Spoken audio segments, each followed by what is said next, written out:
안녕하십니까 성도 여러분. 오늘은 넷째 날 수요일입니다. 말씀의 제목은 하나님 의지의 이상적 의미와 보완적 의미라는 제목으로 함께 말씀의 은혜를 나누겠습니다. 말씀 나누기 전에 기도하겠습니다. 하늘에 계신 아버지 하나님, 오늘 저에게 하나님께서 허락하신 자유의지의 이 선물을 어떻게 가장 바르게 활용해야 할지 분명한 그 뜻을 또 한번 보게 됩니다. 아버지, 오늘 우리 마음 가운데 바른 선택들이 늘 충만케 하셔서 하나님 보시기에 참으로 기쁘고 행복한 삶을 사는 하나님의 백성들, 또 하나님께서 기쁘게 받으실 만한 그런 백성들이 될 수 있도록 인도하시길 예수님의 이름으로 기도합니다. 아멘. 오늘 말씀의 제목은 하나님 의지의 이상적 의미와 보완적 의미, 우리가 과연 하나님께서 허락하신 이 자유의 의지를 활용함에 있어서 이상적인 의미가 무엇이며 또 우리가 활용하는 어떤 그 의미에 있어서 보완적인 의미가 무엇인지를 함께 살펴보는 시간을 가지면 좋겠습니다. 에베소서 1장 9절에서 11절에는 이렇게 기록합니다. 그 뜻의 비밀을 우리에게 알리신 것이요 그의 기뻐하심을 따라 그리스도 안에서 때가 찬 경륜을 위하여 예정하신 것이니 하늘에 있는 것이나 땅에 있는 것이 다 그리스도 안에서 통일되게 하려 하심이라. 모든 일을 그의 뜻의 결정대로 하시는 이의 계획을 따라 우리가 예정을 입어 그 안에서 기업이 되었으니 라고 이야기하고 있습니다. 여러분, 이 본문에서 예정에 대해서 무엇이라고 이야기하고 있습니까? 어떤 사람은 구원받도록 또 다른 사람은 멸망받도록 이미 다 예정되어 있다라고 그렇게 믿고 해석하는 많은 다른 교회들도 있습니다. 여러분, 이 구절에서 다른 곳에서 예정으로 번역된 이 단어는 로마서 8장 29절과 30절에는 이렇게 이야기하고 있습니다. 하나님이 미리 아신 자들을 또한 그 아들의 형상을 본받게 하기 위하여 미리 정하셨으니 이는 그로 많은 형제 중에서 맏아들 되게 하려 하심이라. 또 미리 정하신 그들을 또한 부르시고 부르신 그들을 또한 의롭다 하시고 의롭다 하신 그들을 또한 영화롭게 하셨느니라 그랬습니다. 헬라어로 프로어리조라고 하는 그 단어가 있는데 바로 그 자체는 하나님이 역사를 정해놓고 그대로 행한다라고 하는 의미가 아니라 오히려 이것은 단순히 미리 정한다라고 하는 그런 의미를 가지고 있습니다. 물론 그 방식은 일방적으로 무언가를 미리 정할 수도 있고 또 다른 사람의 자유로운 선택을 고려하면서 미리 정할 수도 있다는 거죠. 성경은 하나님의 방식이 후자라고 말합니다. 미리 정하셨다라고 번역된 이 용어는 하나님께서 피조물의 자유로운 결정에 대해 미리 아시고 그것을 고려하여 미래에 대해서 계획하셨음을 의미합니다. 그래서 하나님은 진정한 사랑의 관계에 필요한 피조물의 자유를 존중하면서도 모든 사람을 위해서 그분이 바라시는 선한 목적을 위해서 역사를 섭리로 인도하실 수 있습니다. 에베소서 1장 11절에서는 바로 하나님께서 모든 일을 그의 뜻의 결정대로 일하신다라고 선포합니다. 여러분, 그렇다면 이것은 하나님께서 모든 일이 그분이 원하시는 대로 일어나도록 결정하신다고 하는 의미입니까?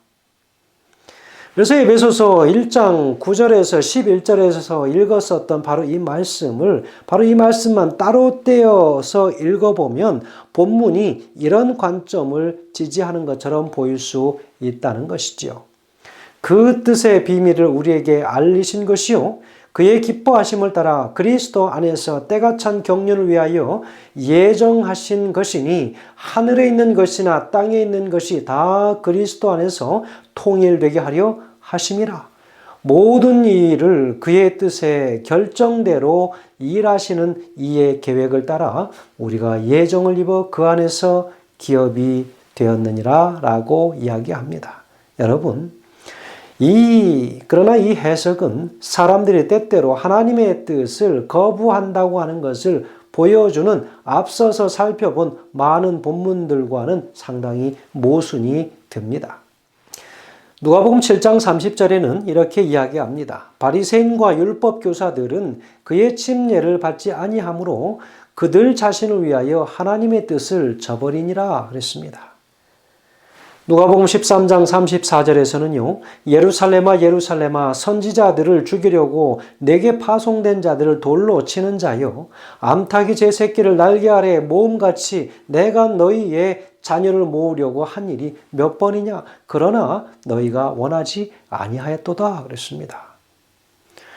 성경이 스스로 모순되지 않는다면 어떻게 이 구절들을 서로 조화롭게 이해할 수 있겠는가 하는 것입니다. 우리가 하나님의 의지의 이상적인 의미와 보완적인 의미라고 부를 수 있는 두 가지의 차이를 인식할 때 우리는 이 구절을 온전하게 이해할 수 있을 것입니다.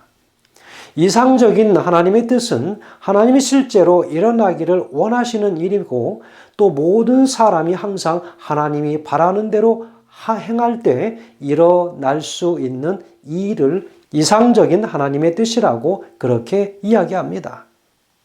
반면에 하나님의 뜻이 가진 보완적인 의미는 때때로 하나님이 선호하는 것에서 벗어날 수도 있는 피조물의 자유로운 결정을 포함한 다른 모든 요소를 이미 고려한 하나님의 뜻이다라고 하는 것을 의미하는 것입니다. 그렇다면 여러분, 우리는 어떤 쪽에 속해 있을까요? 에베소서 1장 11절은 하나님의 뜻의 보완적인 의미를 말하고 있는 것으로 보여집니다. 하나님의 예지는 강력해서 아주 나쁜 선택을 포함하여 사람이 내리게 될 모든 선택을 아신다는 사실을 생각해 보시기 바랍니다.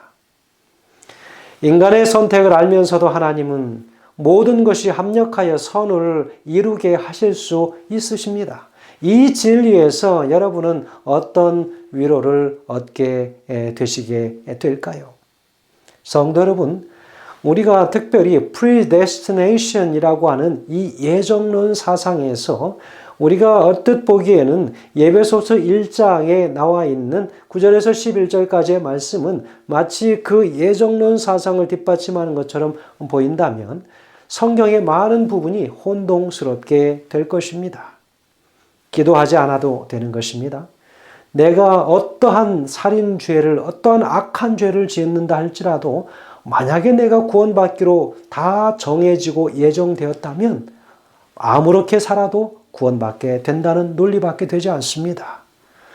그렇다면 이것이 예정인가 예지인가라고 놓고 볼 때에 성경에 모든 펼쳐져 있는 이 보완적 사상을, 보완적 의미의 성경적인 뒷받침을 우리가 이해한다면 성경에서는 예정론이 아닌 바로 예지라고 하는 것입니다. 우리가 할 수 있는 모든 좋은 선택과 나쁜 선택들을 다 고려하여 하나님께서 그것들을 다 아신다라고 하는 것을 이야기한다는 것입니다. 그런 의미에서 특별히 제7일 예수 재림교회에서는 예지를 믿는 것입니다. 그것이 더 성경적이고 성경에서 이야기한 의미를 다 포괄적으로 가지고 있기 때문에 그런 것입니다. 영감의 글에는 이렇게 이야기합니다. 증언보감 2권 511페이지에서는 그분께서는 그처럼 많은 사람이 사단의 깃발 아래 서서 하나님의 정부를 대적하는 반역자로 활약하도록 예정하지 않으셨다. 세상의 구속주께서 당신이 나신 후사들이 자신의 죄악 가운데서 살다가 죽도록 계획하신 것이 아니다. 그렇다면 왜 그처럼 적은 수의 사람만 접촉하여 구원하게 되는가? 그것은 그리스도인이라고 공언하는 자들 중 그처럼 많은 사람이 큰 배교자와 동일한 노선에서 있기 때문이다 라고 이야기하고 있습니다. 구원할 사람이 많지 않음도 이야기하는 것이죠. 오늘 우리는 이 말씀을 대하면서 우리는 그리스도인으로서 매일 매 순간 기도함으로 말씀을 통하여 우리가 우리의 삶의 그 정황이 어떠한지 살피게 되고 그 말씀을 통하여 우리 자신의 죄된 모습을 확인한다면 우리가 하나님 앞에 간절히 기도함으로 우리 자신들이 변화되기를 그렇게 간절히 호소합니다. 하나님께서는 우리의 기도를 들으시고 성령 하나님을 보내셔서 우리의 마음을 만지셔서 우리의 품성들이 변화되어져서 죄된 품성들이 점점점 하나님의 의로운 품성을 닮아가도록 꼴지어지는 것이지요. 그것이 바로 하나님께서 우리를 지어놓으시고 주신 자유로운 선택과 더불어 하나님께서 우리를 어떤 구원을 허락하실지를 미리 보여주신 것입니다. 우리는 기도함으로 더 발전적인 사람으로 변화되므로 때로는 죄인의 자리에 있었다 할지라도 의로운 자리에 갈 수 있다고 하는 사실. 우리가 이미 구원받기로 혹은 멸망받기로 정해져 있다면 우리는 그러한 그리스도인의 매일매일의 삶의 말씀으로 인하여 변화되는 그 경험이 우리에게는 하등 필요가 없게 되는 것이죠. 이 말씀들을 우리가 유의하여 오늘 드린 그 말씀들을 잘 이해하면 좋겠습니다. 하나님은 진정한 사랑에 필요한 피조물의 자유를 존중하면서 모든 사람을 위하여 그분이 바라시는 선한 목적을 위해서 그 역사를 섭리적으로 인도하실 수 있는 그런 능력의 하나님 전능자이심을 다시 한번 기억하시므로 오늘 하나님의 말씀이 조금도 어긋남이 없이 어그러짐이 없이 우리 마음 가운데 이해되어지고 또 그 말씀에 순종하는 오늘 하루가 되길 간절히 소망하면서 말씀을 드립니다. 감사합니다. 기도하겠습니다. 하늘에 계신 아버지 하나님, 오늘 우리에게 주신 참으로 귀한 그 말씀을 인하여 감사합니다. 조금 이해하기 어려운 부분도 있을 수 있지만 그러나 그 이해가 부족할 수 있는 부분은 하나님 저에게 지혜를 주셔서 그 말씀이 잘 깨달아지고 이해되어져서 우리 삶 속에서 그것으로 인하여 우리 믿음이 조금도 손해를 보는 일이 없도록 인도하여 주시옵소서. 예수님의 귀하신 이름으로 기도합니다. 아멘.